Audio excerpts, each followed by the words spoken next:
Couple other recruiting notes, just based on some buzz that's out there, is that the 11th ranked wide receiver in the country, Xavier Jordan out of Sierra Canyon, 10th rated player in California.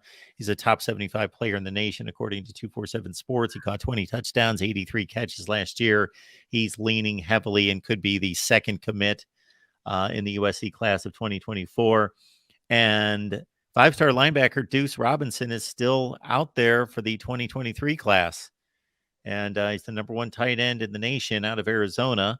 And he's a top 20 overall player, caught 84 passes, 14 touchdowns. This kid was so productive in high school. He caught 175 passes in high school in his career out of Pinnacle High School in Phoenix, and has yet to decide. But USC is in prime territory to grab him, apparently. Yeah, and April 1st is supposed to be the decision date there, so that's going to be coming up within the next 2 weeks. So like that's going to be a very interesting piece.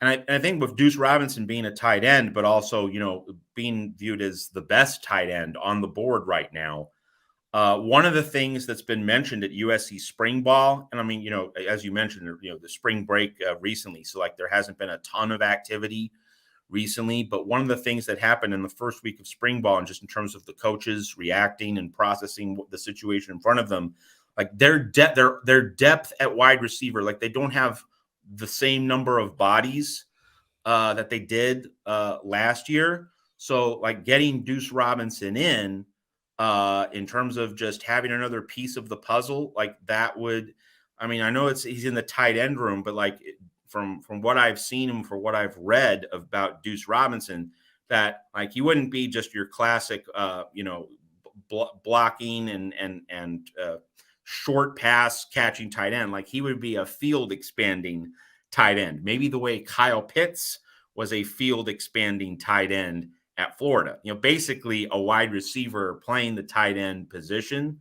So like that's an element for USC to consider with not having all the bodies that it would like to at the wide receiver position. I mean, the talent's there, but the coaches have mentioned like we don't have a ton of bodies. Like Raleek Brown, he's been moonlighting at wide receiver in spring ball.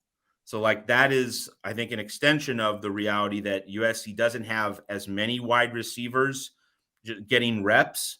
So like they're giving Brown some looks.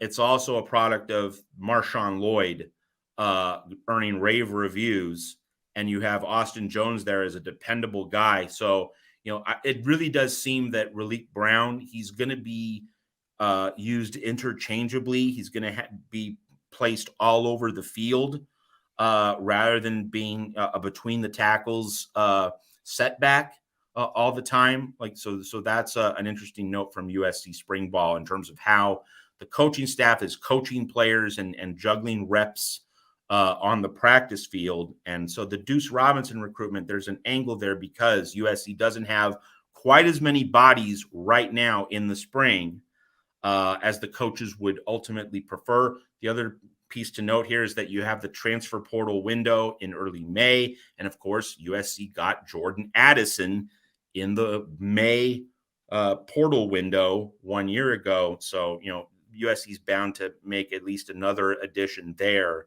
in the month of May.